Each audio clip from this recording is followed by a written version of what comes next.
so much for tuning into Balanced Black Girl. My name is Les. I'm your host, and I appreciate you tapping in today. So we're at this interesting point in the year where 2023 is winding down. We're starting to think about the new year. And I know that the new year is a big time for reinvention. It's a time where a lot of us look at different goals. We look at, okay, who have I been this year? Who do I want to be?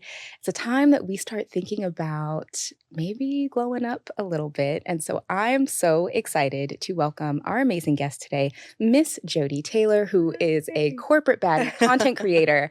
I think of her as just a glow up guru because she just drops so many gems, always shares with us. Jodie, welcome. Thank you so much for having me. This is incredible. I have been a fan of yours since back in the day. So this is very serendipitous and very surreal for me to be here. Goodness. So I'm very happy to be here. Well, I'm so happy to have you here, that we've gotten to connect while I'm here in New York.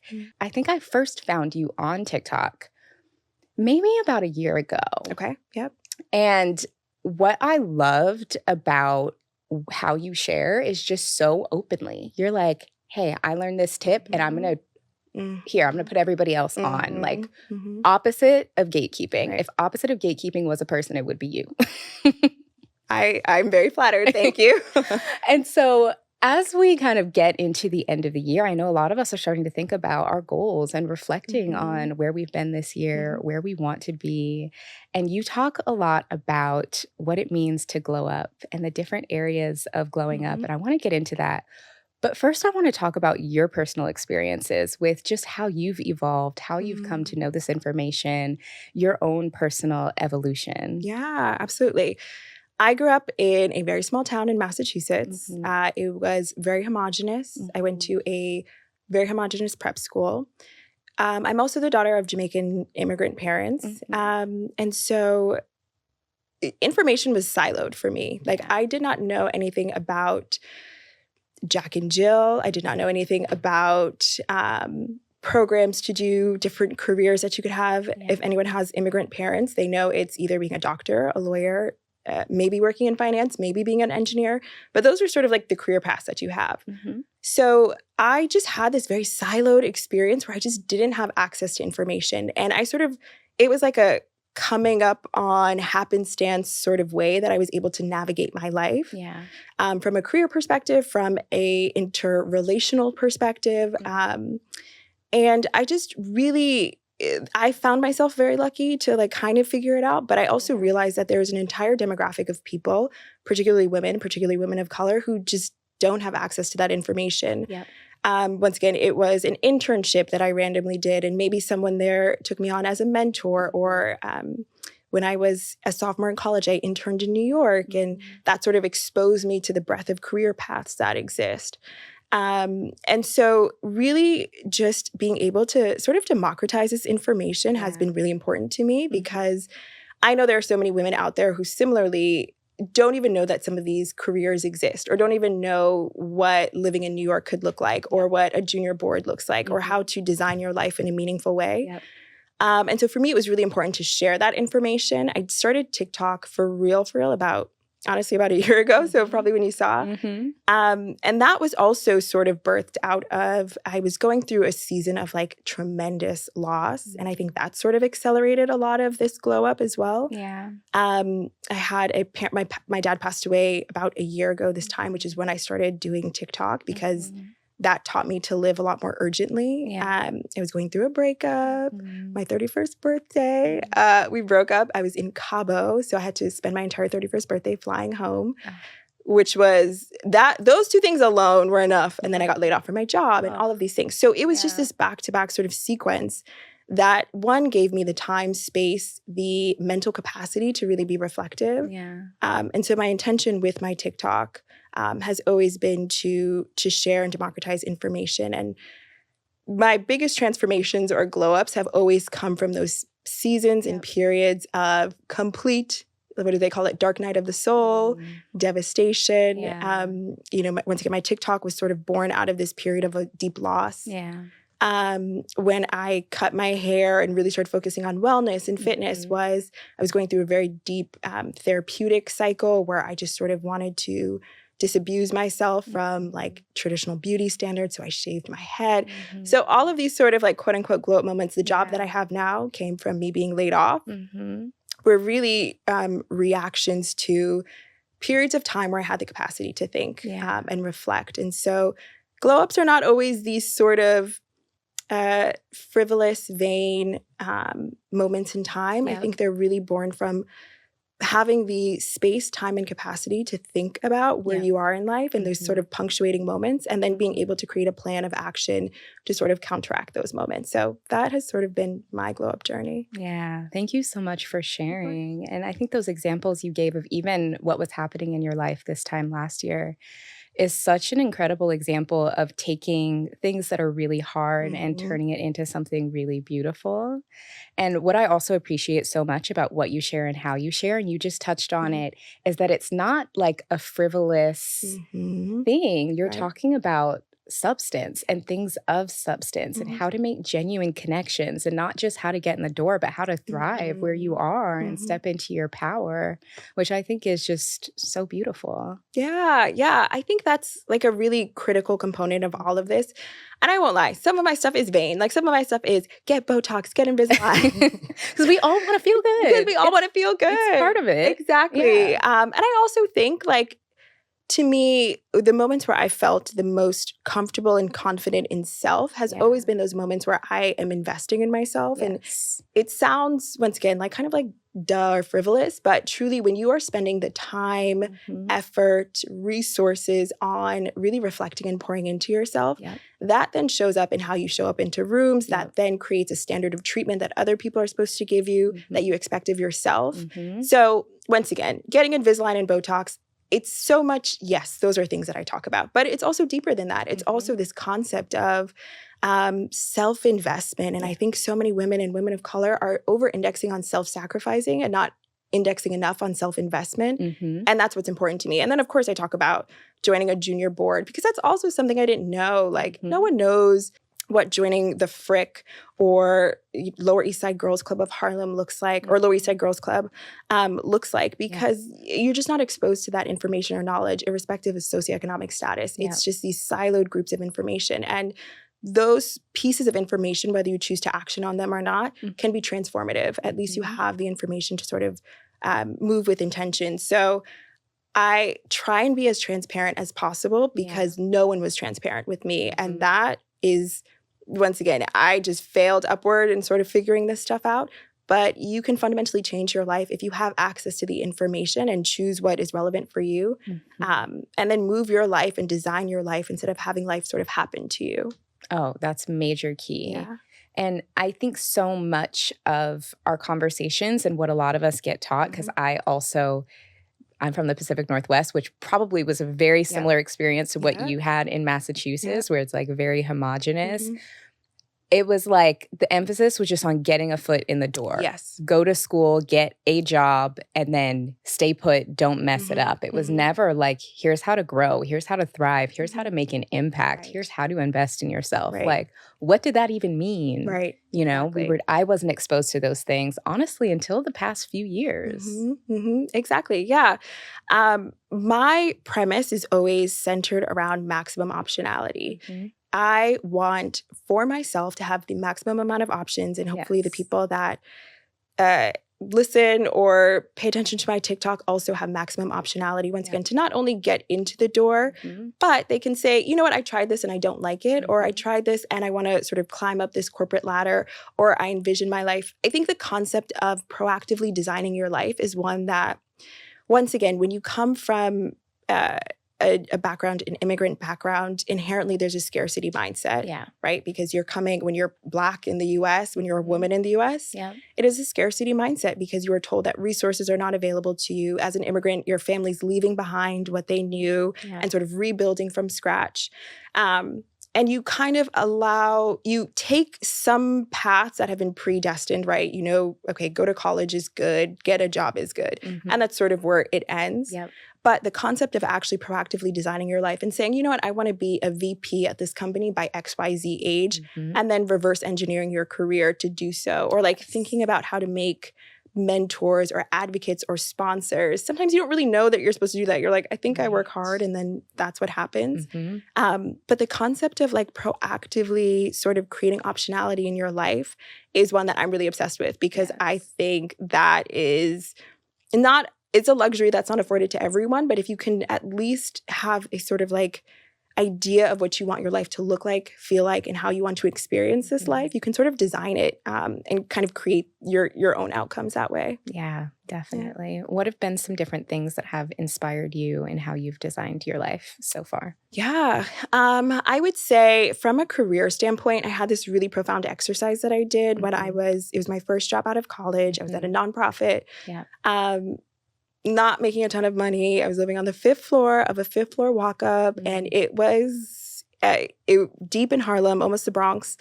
And my manager at the time asked me to look at the lives of 3 women, look at the careers of 3 women that I wanted to emulate, and print out their LinkedIn and post it on your desk, and almost reverse engineer your career that way. Oh, wow. What great advice. I know. I use that to this day with my direct reports. But essentially, it's this concept, and what I didn't know at the time that was happening, one, it's being an expander or looking at expanders in your life. So the women that I printed out, like a Valicia Butterfield-Jones, the woman that I now work for, these women looked like me. Yeah. They had these very beautiful, full lives. Yes. And they were serving at, my age, 21, 22, and they were maybe 40 or late 30s, early 40s, they were serving as expanders for me, of me to understand that like the aperture of what I want out of this life is a lot bigger. Yeah. And there are women who are living that and sort of designing my way towards it.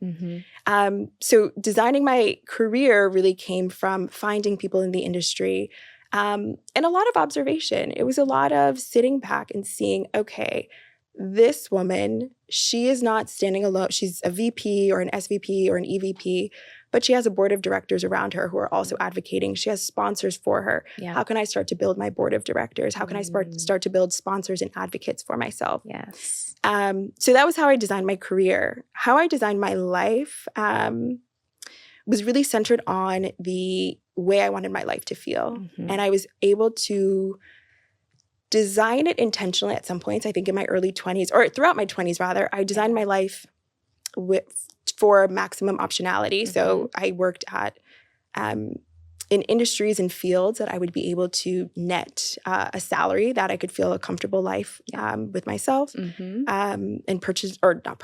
rent an apartment that I felt comfortable with. But as I got older, so I think I did the proactive groundwork in my 20s, the really foundational tactical things like make X amount of money, have this amount of savings, have this amount of equity.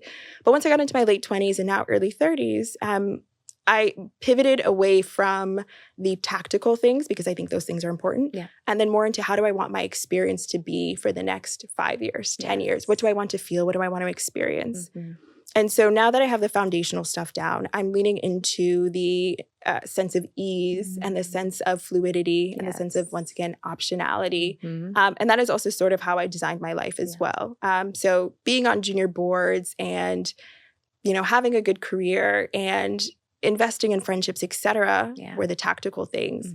But once I've gotten those tactical things down, I began to sort of envision and figure out and really get into my body around, okay, I have all of these things. What feels good to me? What do I need to release? And what do I need to invest a little bit more in? Yeah, taking that feelings-based approach is so good because it gives you that fluidity and your body doesn't lie. Like your gut will tell you if something's off or if something feels good. Exactly. Yeah. I shared this on my TikTok, but I had a therapist who was so profound around doing body scans. And she really taught me the gift of understanding what your body is trying to signal to you at any given time. So I noticed whenever I got nervous or sad or was talking about something really difficult with my therapist, I would rub myself, like rub my hands together, rub my feet together. And now I can apply that to a job interview that I'm like, I'm rubbing my hands. My conscious mind is not picking up on what's happening here, but my subconscious is. So I'm going to take this as an anecdote or a note for me that something might be a little off and I need to investigate this a little bit more. In dating, I'm rubbing my hands on this date. My chest is a little tight. Something's going on here. And it helped me, I think, particularly for people who are high achieving women who are in their careers or folks who are in their careers, you can intellectually gaslight yourself out of what you intuitively know. Yep. And so a huge win for me in this area was being able to listen to my body and understand the cues of when I feel unsafe and when I feel safe and when I know I should progress and there's a green light there. That's so good. And it's something that I think we learn so much later than we should. Yep, exactly. Yeah. I think we intuitively know it young, and then we've been gaslit out of knowing it, and then you have to almost return. And I think a lot of your late 20s and early 30s is almost returning to this infantile state of like listening to your body and inherently knowing that your intuition is right and assessing feelings and being able to identify emotions and share those with people. Because I think for a good chunk of your adult life, you're disincentivized from doing that. And so a big part of like my therapeutic journey and my emotional glow up, honestly, is understanding like almost a return to self is like a huge part of what this work is. Absolutely. It's why that inner child work and reflection is so important, because our inner child knows. They know stuff before we get convinced otherwise or gaslit or programmed to want or be inclined towards other things. Like that's still within us. Yeah, exactly. And I think once again, this concept of like not designing your life on what you want it to look like, because we have gotten some things and we get it. And we're like, oh, wait, I've gotten jobs where I'm like, oh, once I get this job and post this on LinkedIn, I'm going to be feeling so, and you get it. And you're so fundamentally, chronically unhappy. So I'm really working on, once again, tapping back into what feels good and what experiences do I want to have that are expansive, that are pouring into me, et cetera, because that, I think, returning back to this like sense of self, I think we lease ourselves out to a lot of people and a lot of concepts throughout our life, but returning back to self is huge. Absolutely. And that's how we also don't get caught up in doing things for other people or people pleasing or doing things because other people think we should when we tap into how it makes us feel. Yes, people pleasing. That's another thing that I think a lot of us are working through. It's a constant battle. It is. Yeah. It really is. Yeah. So you mentioned that you had worked with a really great therapist. I know one of the other things that you did during the pandemic specifically was you invested in yourself in a lot of different ways, where you had different coaches and support systems for different areas of your life. Can you tell us a little bit more about that and how that went? Yeah. The pandemic was traumatic for me. Like, lo and behold, it was a time. I was working at Google at the time. I was in my late 20s and Google was fun, right? I worked with my best friend. My manager was one of my friends. Google was essentially this like collegiate playground that, you made a paycheck from. And it was social. I had friends and I had this vibrant social life. And it was sort of this idyllic phase that I was in. And then it sort of abruptly stopped for me. I was living at the time in 400 square foot, one bedroom with no natural sunlight.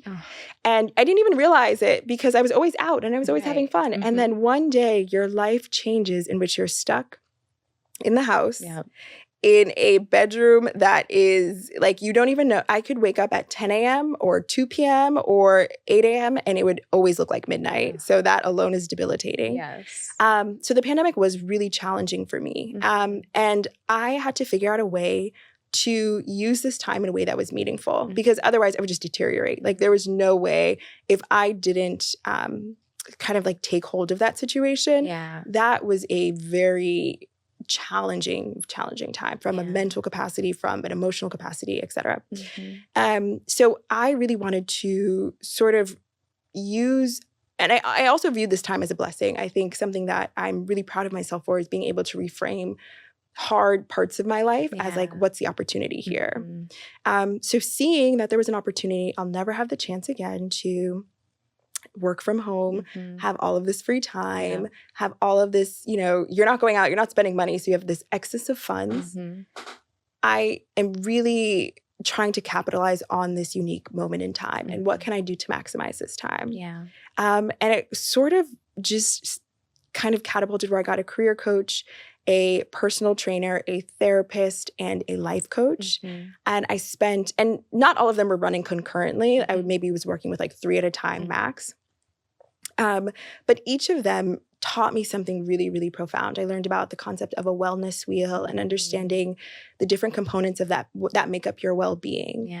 And when rating them on a scale of 1 to 10, and if one of them is below a 5, how can you create a plan of action to sort of bring that component of your lifestyle up, whether it's career, finances, friendships, etc. My personal trainer, I mean, you just will never have the amount of time that you have in the pandemic to work out before work. And that really taught me the sense of dedication. I had to be in the gym every morning at 7 o'clock in the morning. And it sort of just created this practice of like listening to my body, moving my body that was really addictive and beautiful. And then my therapist was an incredibly healing journey. I don't think I had realized how much achievement and appearance had been so ingratiated into my sense of self and also my self-concept. And so being able to sort of parse these things out and sort of redefine who I am based off of my authentic code was a huge part of my therapeutic journey. My career coach was really wonderful. I know I was complaining a lot about my manager at the time. And my career coach asked me, you know, have you ever asked your manager to meet your needs? And that was a really profound statement. Because it's very easy to complain about your manager, but asking your manager, hey, I actually really need you to be an advocate for me is really scary. Sometimes we don't even know that we can ask for stuff like that. Exactly. We don't realize it. Exactly. So learning that I could ask for it and also being okay if whatever the answer was. So it was just this transformational time, once again, born out of a time that was very emotionally fraught. And I think the ability to make your really challenging periods of time, approaching it from a place of curiosity and then a place of action is sort of how I operated. And I would encourage anyone to operate from. And being in that really challenging place allowed me this sort of ease, desire, urgency to seek help in multiple parts of my life. And once again, on the outside, I had a good job, I had lots of friends, etc. But those 2 to 3 years were fundamentally transformative. I was also getting into my 30s by the end of the pandemic. And those years were like the glow up years from an internal standpoint, from an external standpoint. Getting that assistance and help and having the time and space to sit back and interrogate, like, what do I need to fix? Like, what's going on here? When you're always out in New York City, you don't have the time, the latitude, the emotional clarity to sit back and say, like, something's off here because you're constantly distracted and stimulated. So having that time was distressing, but also such an incredible blessing. Yeah, such an incredible way to make use of that time. Awesome. Yeah. And I think too, even if people maybe aren't in a place where they can invest in those things, that's still a really beautiful practice that someone can take to even look at expanders in those areas. So can you follow someone who creates really great content that can ask similar questions that a therapist would ask?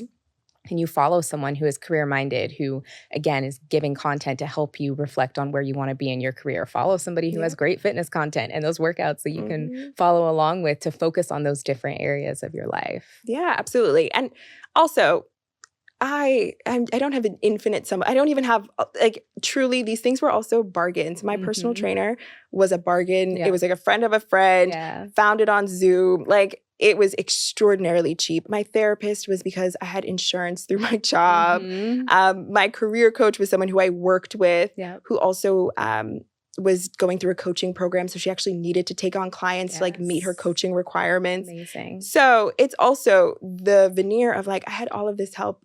That's a great brand. But in reality, like, I was getting a lot of support and help at a deeply discounted rate, or through friends of friends, or once again, through these innovative solutions. Like, once again, my career coach was not this like multi-tens of thousands of dollar career coach. It was someone who used to work on my team at my previous job. Absolutely. So learning how to be resourceful, to your point, with expanders online, but also you would be surprised. Like, some people, I remember in college, I would get my hair done at like the student salon, or once again, therapy was free via XYZ insurance or through this app, etc. So there's also unique ways and strategies to decrease the cost and still have these experiences. Absolutely. I'm so glad that you said that, because I think even within all of our communities and networks, there's probably people who have those skills who would be willing to help. Exactly. Yep.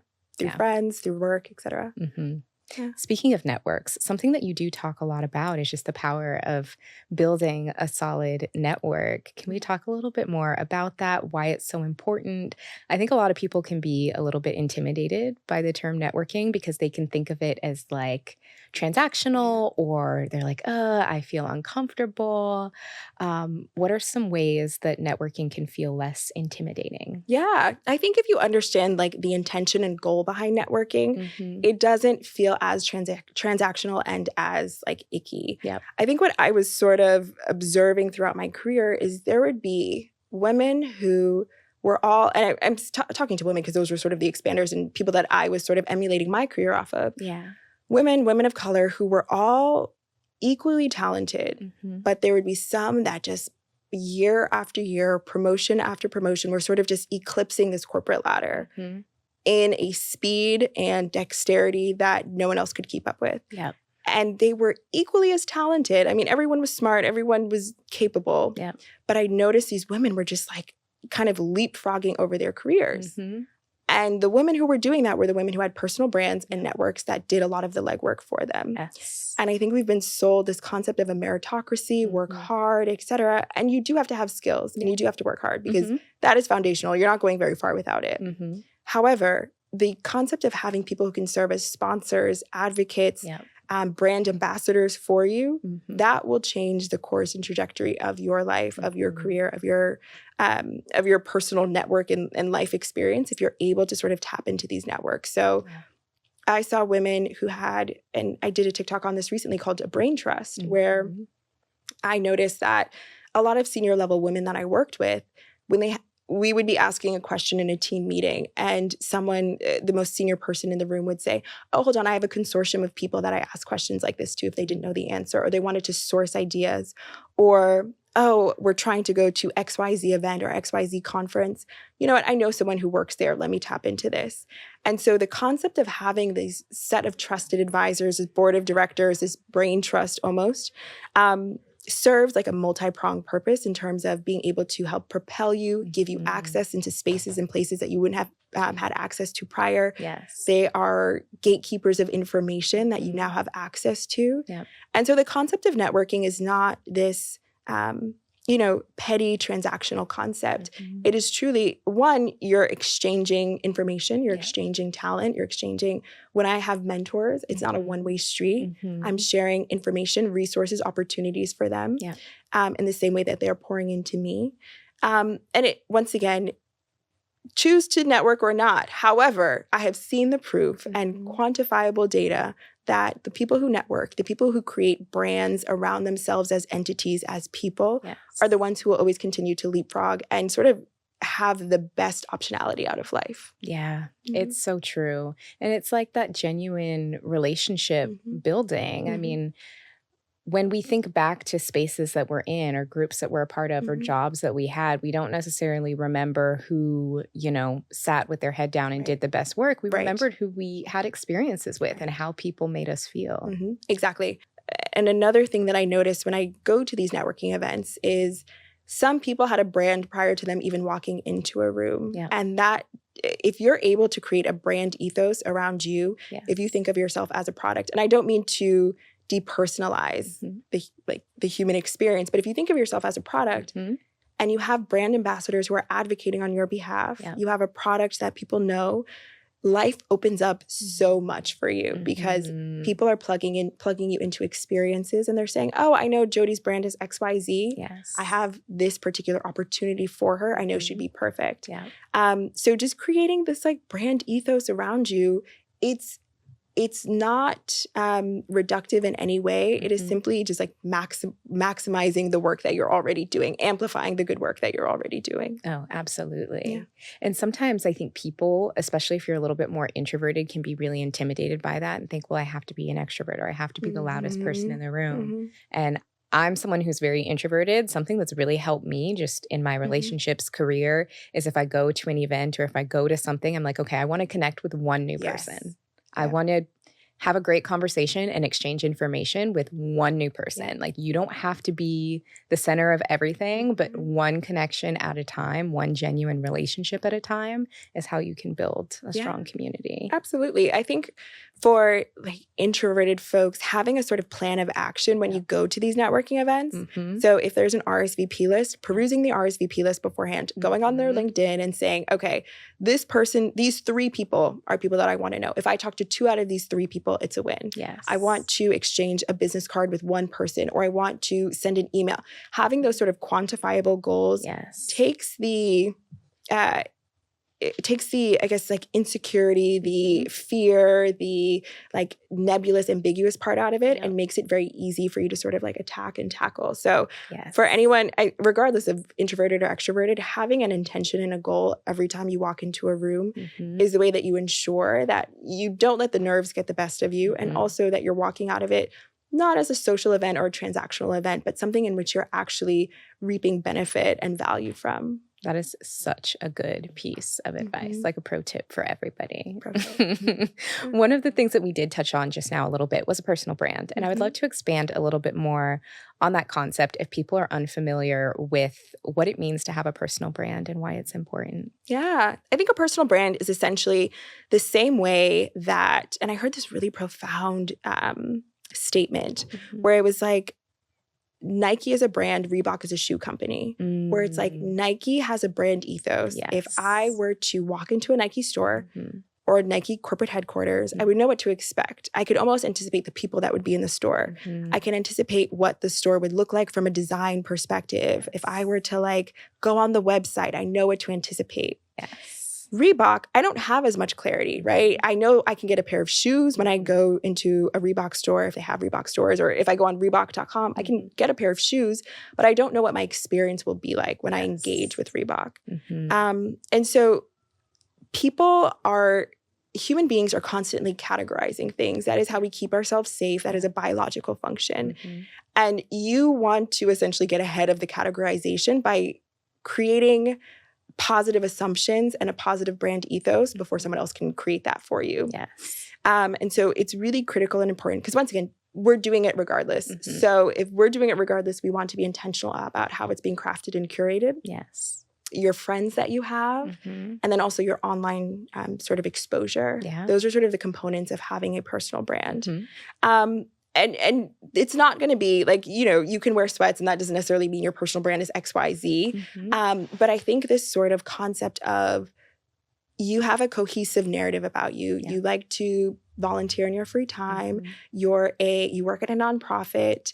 You only wear ethically sourced clothing, and your Instagram is you traveling to support underrepresented communities, et cetera. That is a very specific brand ethos. And now that I understand this brand ethos based off of what you've communicated to me, I can now think of you in a particular way in terms of giving you experiences. Oh, there's this charity benefit that I think you'd be really interested in because it's aligned to a cause that you care about. So essentially, you're just crafting the narrative that people will have about you proactively and in a way that supports your best interests. And it's not nefarious. Once again, we are constantly gathering information and garnering information from people. You want to be the source code for that information. You don't want them to gather it themselves. So that's sort of the brand. That's so good.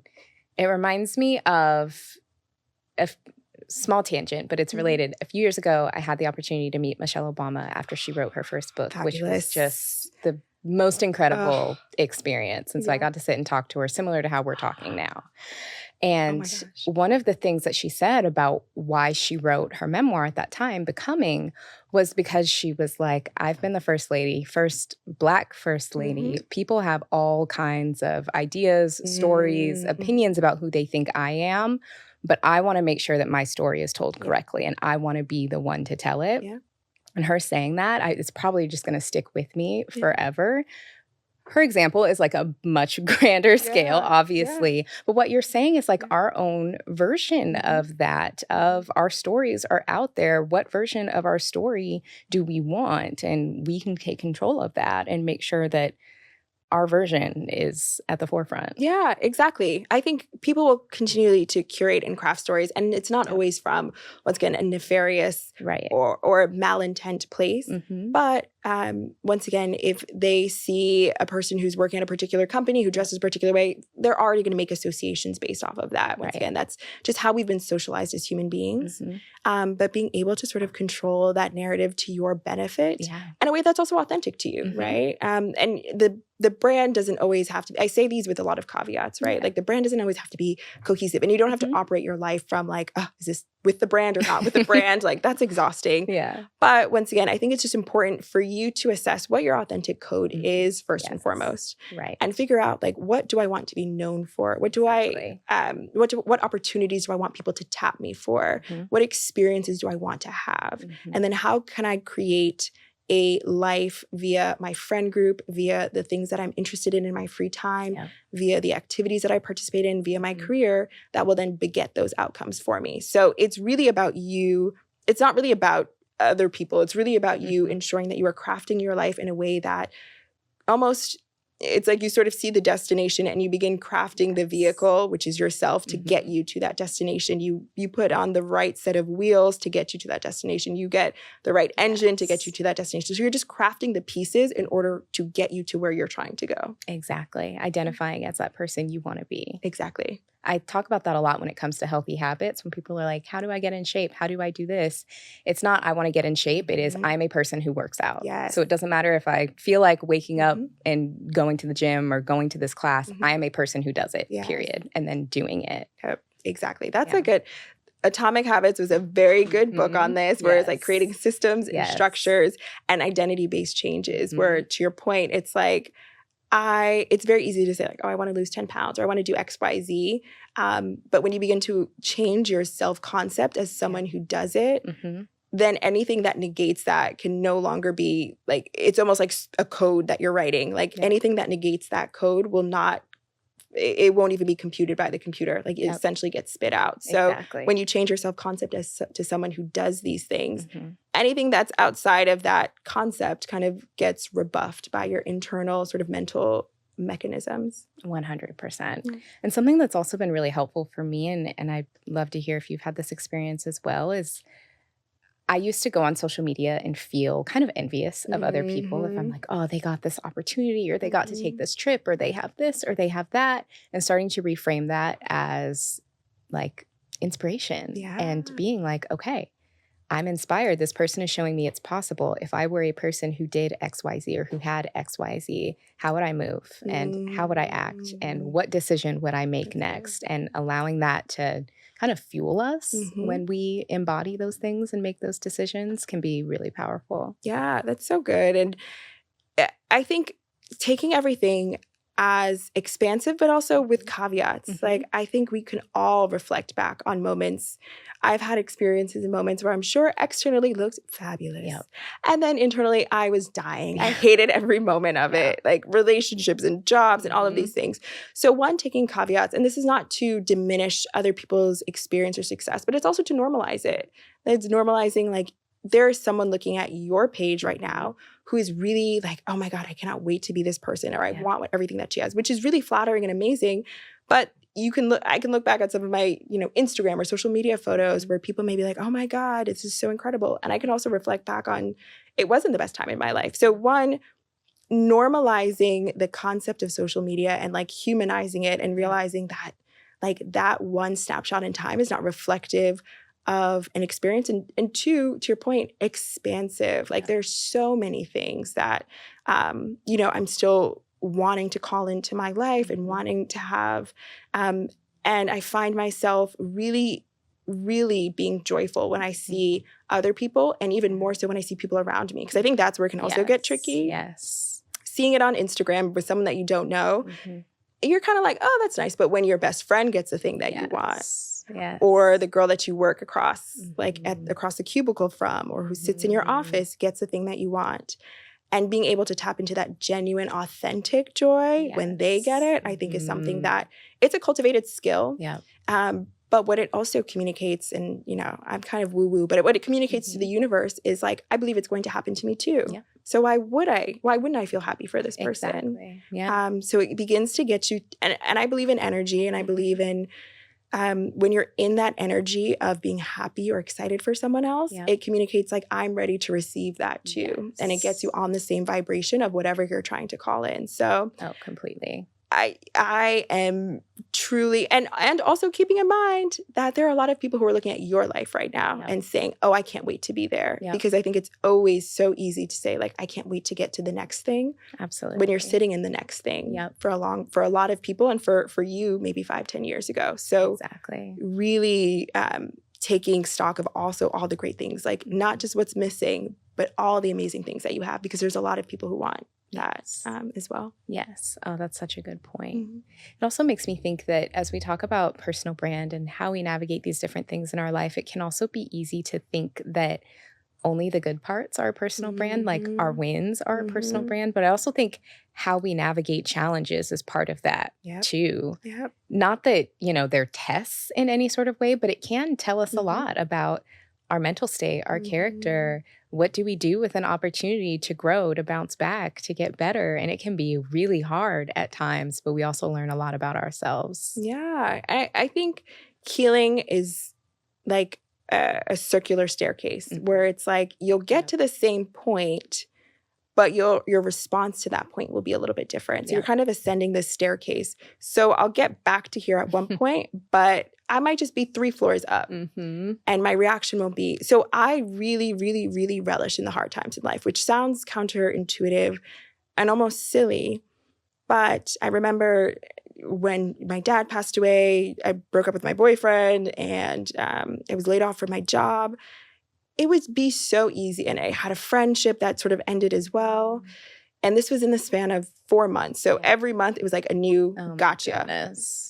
And so I remember it was like, it would be so easy right now to be like, ugh, life sucks and life is conspiring against me. But instead it was an opportunity to say, okay, something is trying to come through here. There's a lesson that I need to learn throughout all of this. Yeah. There's a curiosity that I need to stay present for because something big is on the other side of this. So let me just stay present and grounded. Yeah. And that response is very different from how we would have responded 2 to 3 years ago without therapy, without self-investment, without these self-reflections. Yeah. And so staying really grounded in the bad things in life. And then now part of my personal brand is I'm resilient, or I'm able to be optimistic. Yeah. And so the bad things are also part of your personal brand, but you can also always rebrand. And you can always pivot. Yes. And you can always figure it out and integrate it as part of your story. There have been plenty of people who have done so. Kim Kardashian went from one thing and now she is a billionaire and a CEO and a mogul and has a private equity company, et cetera. And though she's like a silly example, or maybe not the most relatable example for many of us rather, nonetheless, it shows that like all things are working out in your favor. Like all parts of it are good. Like the crazy stuff that happens to you, the unfortunate things that happen to you, all of that is sort of conspiring in your favor and can all be sort of incorporated into your brand. Yeah, absolutely. And I think your ability to see that, I'm like, you sound like a Scorpio. Like that sounds very Scorpio. It is. To be able to like see the opportunities there. Yes, we're like the phoenix. Is like everything is like ashen and dead. And we're like, we can make something work out of this. Like we can figure this out. Like I know what's coming. Yes. Yeah. Regenerative is definitely in my nature. Absolutely. Very Scorpio-like. But I love it. I love Scorpio. I know. I love Leos too. Leos are my favorite. And I've said this publicly many times on my TikTok. All my best friends are Leos. All the guys, the man that left me was a Leo. So maybe not him. We're going to fast forward through that. But I always, immediately when I'm able to connect with someone, a Leo. Yeah, Leos and Scorpio. I love that because I also feel like they're 2 signs that get a lot of... Yeah, there's a lot of opinions on those 2 signs. Both very strong, both sort of in different ways. I think Leos can have the like stereotype of being like very loud and proud, and Scorpios are sort of mischievous, but both really love a lot of power and influence. But nonetheless, I think we're a vibe. I love Scorpios and Leos. Yeah. I think what I love about those two signs is like very passionate. I like passionate people. Same. Even if I don't always agree, I'm like, I want to know where you stand. How do you feel? Same. And I think that's what it is. That's a really great point. I don't like the sort of like wishy-washy sort of like, I really love people who have like a stake, who have an opinion, who have a thought process, and also who push back on me, can share opinions. Like I do love this sort of formidable nature of both of those signs. I think we're both fixed signs, which also makes sense. Yeah. What else is in your big three? Not to pivot to astrology, but now but I love astrology. I'm a Scorpio, Libra, Scorpio. Okay. Yeah. I so see the Libra. Really? Yes. Are you, so you know about astrology as well? A bit, yeah. Okay, same. What is your big three? So I'm a Leo sun, Taurus moon, Libra rising. Oh yeah, I can so see that for you too. Like this sort of like Epicurean lifestyle.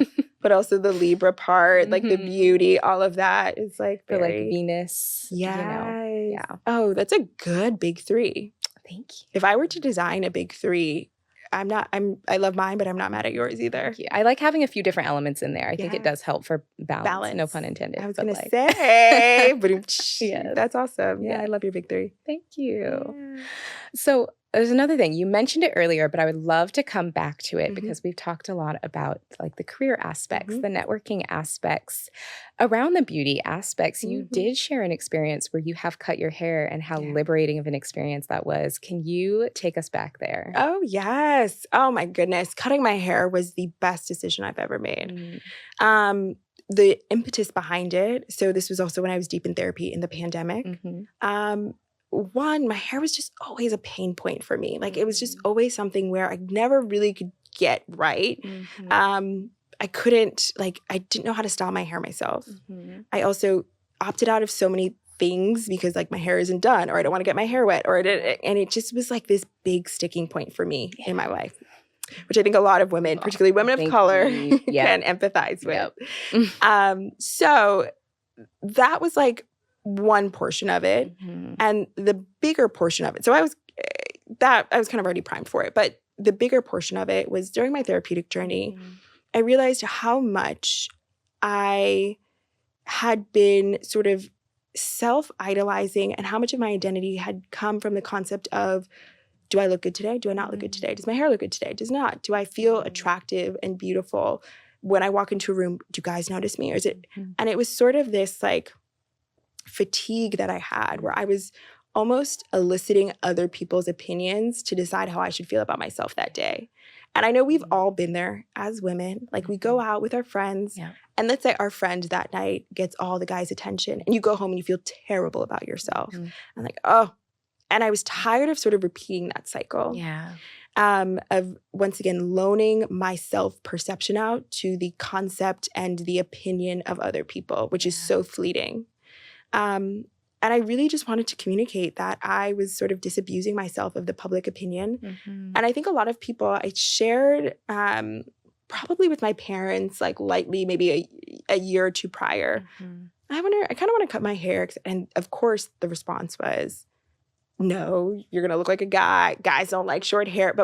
And so in that, I was sort of dissuaded from cutting my hair in the moment. And I think a lot of friends were kind of like, oh, girl, I don't know. But it just got to a crescendo where I was kind of like, you know what? This is something that I can take ownership of. This is one piece of me that I can own. I'm not lending out to public opinion anymore. And so I went to the hair salon. And at first I was like, oh, maybe I'll just like cut my hair. And then at some point I was like, just get the clippers out and shave my head. And it was just incredibly liberating. And and it was at the point, and I've never felt so free, where I remember being like, if I walk in, and it was Juneteenth, and I know I had a bunch of parties to go to that weekend, and I was going to run into people that I knew. And I remember saying, if I never hear, oh, you look pretty today again, I'm actually okay with it. Like, I don't need the validation or the external voices letting me know how I should feel internally about myself. And it's just like, when you get to that point of like, I actually don't care. That is like the most liberating place you can be as a woman, where you just like own who you are as a person. You emanate the sense of confidence because you just like do not care about how other people receive you in the world. And so that's where I was. And it was fabulous. And it still is incredible experience of like this boldness that you have when you have no hair, and this sort of confidence that you have. And yeah, it was really just a therapeutic healing experience. Yes. Yeah. Thank you so much for Of course. just sharing that. I think it's one of those things where, especially for Black women, our hair is just, it is a thing. It is something that we think about and that takes up a lot more space in our lives uniquely, that I don't think there's any other group of people who have that same experience. Agreed. What you were saying about how our hair will dictate what we participate in, what we don't, how we feel. And so just taking that off the table and just fully showing up however you want. And I just think about how much room that leaves for brilliance. Not worrying about it just sounds like I have chills, even though it's hot in here. It just is so beautiful. Yeah. And you're right. The mental capacity that you spend. Oh my gosh. I mean, the gymnastics that you do where you're like, all right, I got to work out at this particular time because I have a hair appointment here, and then I can't work out for 3 days, but then I have XYZ to do. So I got to make sure that I schedule those gymnastics that we do to sort of ensure that our hair is in this particular, and then let's say your hair doesn't look good. I remember it would ruin my entire day, my entire week if my hair was not done. Or like if someone didn't say my hair looked good on a particular day. And so this mental liberation of just like reclaiming that amount of time was so freeing. Yes. And as a Black woman, I mean, I honestly think there's nothing more liberating than like we have many beauty standards that are imposed on us, but I think one of the largest is around our hair. And sort of negating and actively negating that in a thoughtful way. It wasn't done from a place of vanity, but just like from a place of like radical liberation and being able to negate the biggest beauty standard that I think is placed on us. Absolutely. And kind of not care is just like the confidence that you get from taking inspired action from a place of like wholeness and authenticity. Yes. Is amazing. Yes. And doing something purely because you want to do it and you feel called to do it. Yeah. Because how many times in our life do we do things like that where we take really scary action antithetical to what we've been taught and what we've been programmed to believe? Because like taking a good job is not antithetical. Like we take risks often in our life. We start a new job, we move to a new city. Those are all really, but when you do something that is antithetical to everything that you've been programmed, that like boost in self-worth that you get from doing those things is just unmatched. So good. Thank you so much for just sharing that experience. Of course. Of course. It's amazing. So as we kind of round out the conversation, you know, when this comes out, it's going to be towards the end of the year. We're heading towards 2024. How are you feeling heading into the new year? What's inspiring you? What is your 2024 glow up looking like? I am really big on quantifying everything. I get mistaken for a Virgo a lot because people are always like, are you a Virgo? Because I'm very big around like planning and mapping, etc. So I always have like my quadrants of how I want to glow up. And I think about like the physical aspect. I think about the interrelational aspect. I think about the career and finance aspect, the mind and spiritual aspect. And I have sort of started to create a plan of action to tackle all of those. Whether it be from a physical aspect, working out more and moving my body a little bit more than I have. I started a new job a couple months ago. And so just going into the office has not boded well with me working out, but how can I integrate that into my lifestyle? From a social aspect, thinking about, I joined a mentorship opportunity where I get to mentor with other young professionals, but also joining junior boards and exploring that optionality and exploring which conferences and events. I'm going to Art Basel at the end of the year and for work, likely the Grammys as well. So exploring different expansive experiences, conferences, events, and sort of mapping that out. For career and financial, really thinking about like creating a path of even greater financial freedom for me and thinking about how to be even more impactful in the work that I do day to day. And then intellectual and spiritual, just introducing my brain to new and novel knowledge all the time and making sure that I am constantly creating opportunities for my brain to interrogate new information is really important to me. I meditate a lot. I use the Think Up app, Insight Timer. So I'm always using these sort of tools and tools to help me, build the skill of meditation and insightfulness and mindfulness. Mm-hmm. So I always divide it out into like these quadrants that I can tackle, and I can kind of say, what do I want to feel? Mm-hmm. What do I want to experience in the next year? Yes. And what do I need to do to curate those sort of experiences? So if I want to feel inspired by incredible women, women of color who are killing it in their career, okay, I'm going to go to a conference like Add Color or Afrotech or ColorCom, etc. Because I know those are experiences where I'll be expanded. Yes. Or I want to live a life in which I don't have to think about, paying my rent for XYZ amount of time. Okay, great. Then I'm going to start thinking about ways that I can have a consulting business or do a startup or save X amount of money in the next year so I can feel this level of financial freedom. So centering on the feeling and the experiences that I want to have, and then building those sort of quadrants out to really understand what are the inspired actions that I need to take in order to experience that. So part of it is feeling centric and emotion centric, and the other part is the doing and being centric that I think both of those are required. But I'm excited for 2024. I think it's going to be expansive. I think it's going to be amazing. And I'm also chilling. Like part of it is also just like ease. Like I feel like we can kind of like type A ourselves a lot into doing and doing and doing. And I'm kind of resting in the being right now and the experiencing and the feeling. And that's just where I'm at. Yes. And maybe it'll change, but right now I'm kind of good with this sentiment and this feeling. No, that's so good. And I think that's part of entering our 30s, because in your 20s, I feel like you can have all this anxiety to think I have to have everything figured out right now. And then when you enter your 30s, you're like, I don't actually. I never have everything figured out, and I want to actually enjoy this ride. Exactly. And I think it does create this mental sense of like, I want to enjoy myself. And yes, I have this focus and I want to enjoy what I'm doing in the present as well. Exactly. I think the disillusionment sort of creeps in your 30s where you're like, okay, I did all of these things, but life still doesn't exactly look like how it was designed to look like or how I thought it was going to look like. Yes. And so you kind of come to grips with like, I was expecting XYZ and I did all the things that I was supposed to do to get XYZ. I don't have XYZ. Right.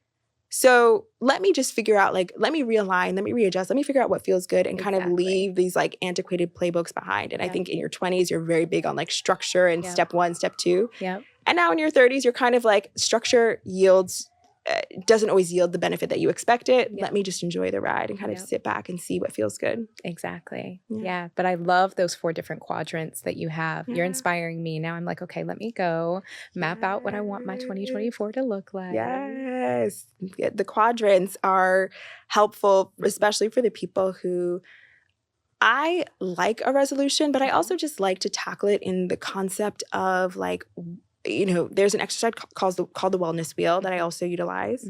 And once again, it's these pillars of wellness across spirituality, well-being, money, etc. And anything that is a little bit lower, you kind of create a plan of action to increase.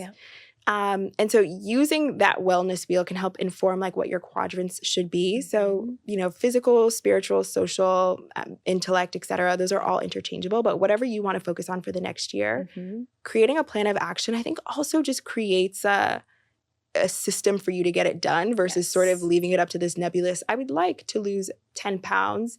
Instead, you're creating a system of I'm getting a personal trainer. I'm the sort of person who now consumes healthy food. So the quadrants really help with like the action orientation piece of it. Absolutely. So it's helpful. For sure. And it can help you focus. Like let's say there's things that you want to do, but maybe the finances aren't there. Okay, well then that financial quadrant is what you focus on for a while to make the other things possible. Exactly. Perfect. Yes.